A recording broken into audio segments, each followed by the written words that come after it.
देखिए asexual reproduction में जो वेजिटेटिव रिप्रोडक्शन जो होता है, जिसको हम वेजिटेटिव प्रोपोगेशन भी कहते हैं, ये मोस्टली प्लांट में होता है। ठीक है, तो वेजिटेटिव रिप्रोडक्शन या वेजिटेटिव प्रोपोगेशन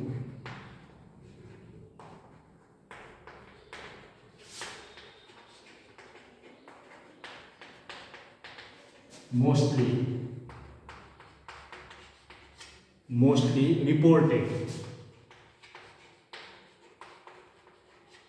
in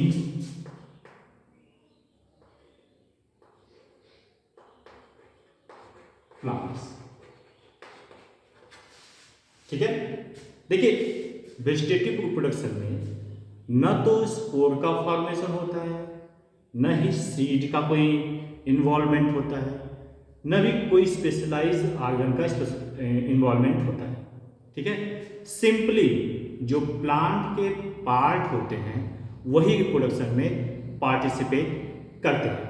ठीक है, जैसे मैं आपको यहाँ पर बता रहा हूँ एग्जाम्पल, जैसे नॉन वेस्कुलर प्लांट में जेमी का फॉर्मेशन, ठीक है, या बाई फ्रेगमेंटेशन, ठीक, ये वेजिटेटिव रिप्रोडक्शन में इंपॉर्टेंट रोल प्ले करते हैं। In non vascular plant, in non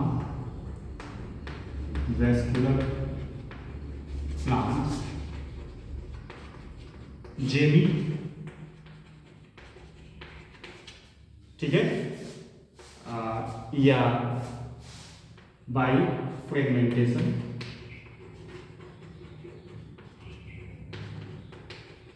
या बाय स्पोर्स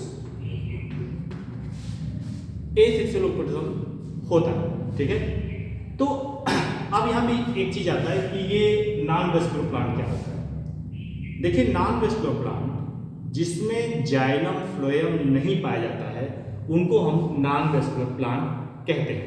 ठीक है, देखिए जैसे अगर आप प्लांट की बात करें तो ब्रायोफाइट में वेस्कुलर सिस्टम नहीं पाया जाता है। उसके बाद जब आप आएंगे टेरिडोफाइट में तो यहाँ से वेस्कुलर सिस्टम पाया जाना शुरू हो जाता है।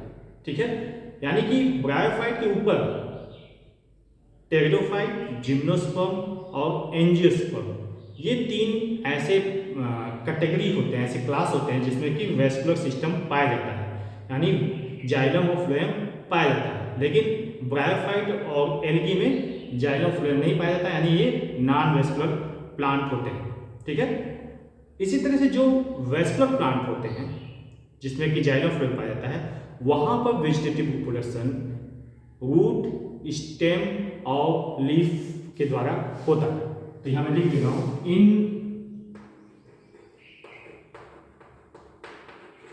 Vascular plants vegetative reproduction take place by root, stem, leaf. ठीक है, यहां तक कि स्पेशल नोड्स के द्वारा भी होता है, नोड्स। ठीक, ये वेजिटेटिव रिप्रोडक्शन यहां पर इस तरह से होता है। अब मैं रूट के बारे में आपको बता रहा हूं, रूट्स किसमें वेजिटेटिव प्रोपोगेशन में पार्टिसिपेट करता है, यानी वेजिटेटिव रिप्रोडक्शन में इंपॉर्टेंट रोल प्ले करता है। देखिए जो रूट होता है, कुछ प्लांट के रूट जो होते हैं वो एडवेंटिशियस बड को डेवलप करते हैं। ठीक है, और यही एडवेंटिशियस बड जो होता है नए प्लांट में विकसित हो जाता है। ठीक है, इसका एग्जाम्पल है गुलदाउदी, गुलदाउदी नहीं, डहेलिया का फूल देखा होगा आपने, डहेलिया। ठीक है, और इसके अलावा आपका स्वीट पोटैटो, स्वीट पोटैटो। तो यहाँ पे रूट जो होता है ये प्रोपोगेशन करता है और नए प्लांट को जन्म देता है। डहेलिया की एक खास चीज आओ मैं बता दूं, इसमें इनुलिन पाया जाता है, एक खास तरह का स्टार्च होता है इनुलिन। ठीक है, क्वेश्चन आ चुका है, इसको याद कर लीजिए। डहेलिया के रूप में एक खास तरह का स्टार्च पाया जाता है जिसको हम इनुलिन कहते हैं। अब देखिए जिस तरह से रूट वेजिटेटिव प्रोडक्शन में इंपॉर्टेंट रोल प्ले करता है, उसी तरह से स्टेम भी इंपॉर्टेंट रोल प्ले करता है। तो स्टेम के डिफरेंट टाइप के मॉडिफिकेशन होते हैं, वो रिप्रोडक्शन में या वेजिटेटिव प्रोडक्शन में इंपॉर्टेंट रोल प्ले करते हैं। तो जैसे स्टेम में पहला जो होता है रनर, ये स्टेम का मॉडिफिकेशन है। इसमें क्या होता है कि जमीन के हॉरिजॉन्टल इस तरह से स्टेम ग्रो करता है और जगह जगह पे नोड्स होती है, नोड से वो अंदर की तरफ निकलता है, ठीक है। और ये इसको हम रनर कहते हैं और यहाँ पे लीफ होती है इस तरह से, ठीक। तो ये अलग होकर नए प्लांट को जन्म दे सकती है, ठीक है। ये किस में पाया जाता है? एग्जाम्पल सायनोडॉन। सायनोडॉन जानते हैं किसको कहते हैं? दूब। सायनोडॉन डेक्टाइलॉन इसका पूरा नाम है। इसको बरमूडा ग्रास भी कहते हैं, दूब ग्रास भी कहते हैं। फैमिली इसकी जो है ग्रेमिनी है, ठीक है। ग्रेमिनी यानी कि ग्रास फैमिली, ठीक है। इसके अलावा रनर जो है मिंट में भी पाया जाता है, पुदीना जिसको बोलते हैं मिंट, ठीक। तो रनर समझ में आ गया। फिर इसके बाद स्टेम का एक मॉडिफिकेशन और होता है जिसको हम बोलते हैं बल्ब।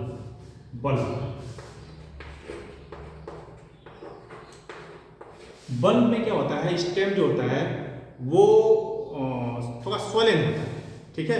स्वोलेन होता है, अंडरग्राउंड होता है। स्वोलेन अंडरग्राउंड, ठीक है। इसके अलावा जो बल्ब के जो बर्ड्स होते हैं, जैसे बर्ड्स है, इसके चारों तरफ फ्लैशी लीफ होती है इस तरह से, फ्लैशी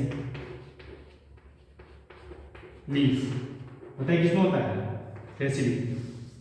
अनियन और गार्लिक में। एग्जाम्पल अनियन प्याज और गार्लिक लहसुन, ठीक है। अनियन काटने पे जो आंखों से आंसू आते हैं वो सल्फर कंपाउंड की वजह से होते हैं, ठीक है, एल सल्फर कंपाउंड। इसके अलावा इसका एग्जाम्पल ट्यूलिप है। ट्यूलिप में भी बल्ब पाया जाता है, ठीक। ट्यूलिप में भी बल्ब पाया जाता है, ट्यूलिप दिखने का, ठीक है। तो ये आपका बल्ब का एग्जाम्पल हो गया। अब इसके बाद हम लोग एक और मॉडिफिकेशन देख लेते हैं, ट्यूबर पोटैटो में पाया जाता है। ट्यूबर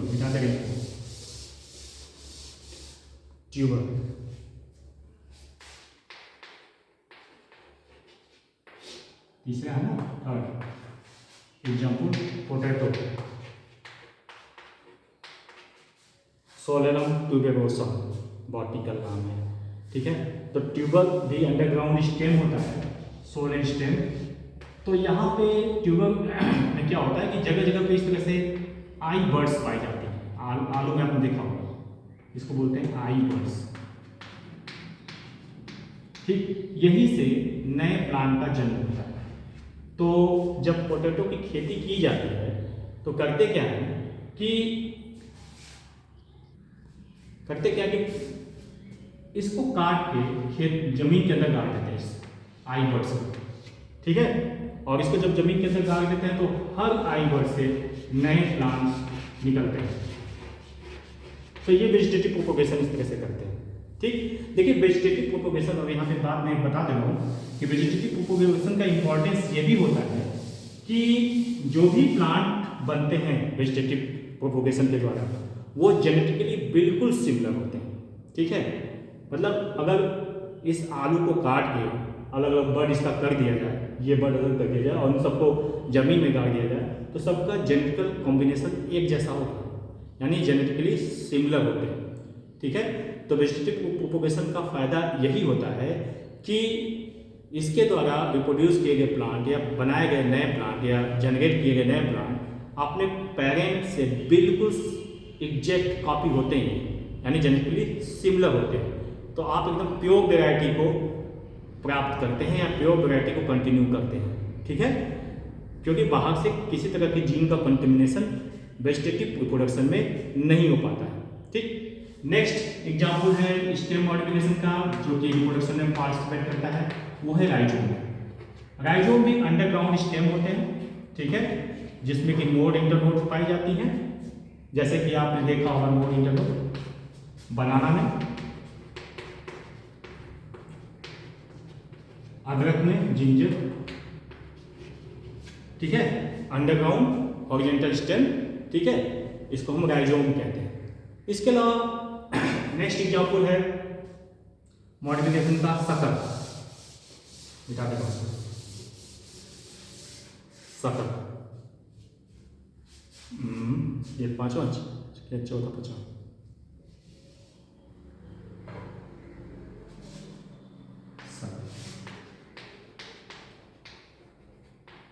देखिए शक्कर भी अंडरग्राउंड ऑब्लिक स्टेम होता है। जैसे मान लीजिए कि ये कोई पौधा है,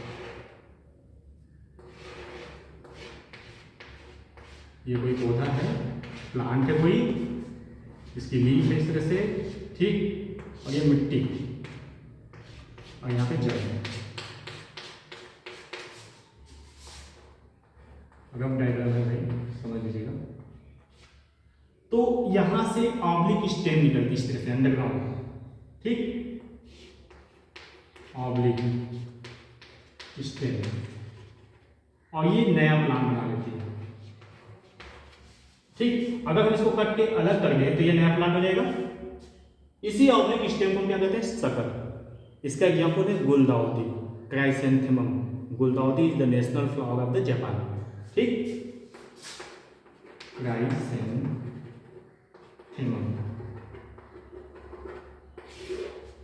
भारत का नेशनल फ्लावर लोटस, निलंबो, ठीक है। ईरान का नेशनल फ्लावर गुलाब, ब्रिटेन का नेशनल फ्लावर गुलाब, रोज, ठीक है।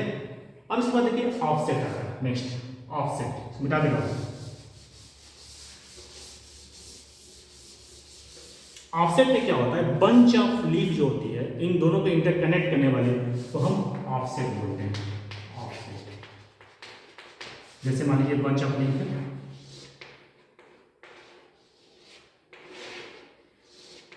यहां से नीचे से बंच मतलब पत्तियों का गुच्छा, रूट निकला हुआ, फिर इसके बाद इधर इंटरकनेक्ट कर रही है, इसको ऑफसेट बोलते हैं। यहाँ पे लीफ का बंच है, यहाँ पे रूट, लीफ, इसको हम बोलते हैं ऑफसेट, ठीक है। ये वाटर हाइसिंथ में पाया जाता नहीं, वाटर जलकुंभी जिसको बोलते हैं, ठीक है। टेगर ऑफ बंगाल, यहाँ से टूटता है, ये नया प्लांट बना लेता है, फिर वो ऑफसेट डेवलप करता है, फिर टूटता है, फिर नया प्लांट बनाता है, इसलिए बहुत तेजी से फैलता है, ठीक है। और इतना ज़्यादा तेजी से फैलता है कि पूरा का पूरा तालाब जो होता है जलकुंभी से, वाटर हाइसिंथ से, आइकॉर्निया भी होते हैं इसको, आइकॉर्निया से भर जाएगा। अब जब पूरे तालाब में आइकॉर्निया भर जाएगा तो ये क्या काम करेगा कि वहाँ से ऑक्सीजन को सक करेगा, ठीक है, मतलब तालाब वाटर बॉडी से ऑक्सीजन को सक कर लेगा। तो जो भी दूसरे ऑर्गेनिज्म जो पानी में पाए जाते हैं, एक्वेटिक ऑर्गेनिज्म, उनके लिए ऑक्सीजन की कमी हो जाएगी, ठीक, और जिससे कि ऑक्सीजन की कमी हो जाने से उनकी मृत्यु होने लगती है। तो ये टेगर ऑफ बंगाल कहा जाता है इसको, ये बहुत तेजी से फैलता है, तालाब का तालाब पूरा भर जाता है, ठीक है। वास्तव में इसे सजाने के लिए म्यांमार से ब्रिटिश द्वारा लाया गया था, पश्चिम बंगाल में लाया गया था कि बड़ा खूबसूरत है, उसका ब्लू कलर का फ्लावर होता है, मैं अभी दिखा रहा हूँ, ठीक है। तो ये काफ़ी अच्छा लगता है देखने में, तो इसको सजावटी के पर्पज से लाया गया था, लेकिन वो इतना ज़्यादा तालाब में फैल गया कि वो टेगर ऑफ बंगाल इसको कहा जाने लगा, ठीक। तो टेगर ऑफ बंगाल समझ में आ गया, तो बहुत तेजी से फैलता है, क्योंकि बहुत तेजी से ये ऑब्जेक्ट के द्वारा रिप्रोडक्शन करता है, वेजिटेटिव रिप्रोडक्शन करता है। साथ ही साथ जिस तालाब में ये उगता है, बाकी दूसरे ऑर्गेनिज्म खत्म हो जाते हैं due to lack of oxygen को सारा सक कर लेते हैं, ठीक है। बीओडी काफ़ी बढ़ जाता है, बायोलॉजिकल ऑक्सीजन डिमांड, ठीक। तो ये तक हो गया।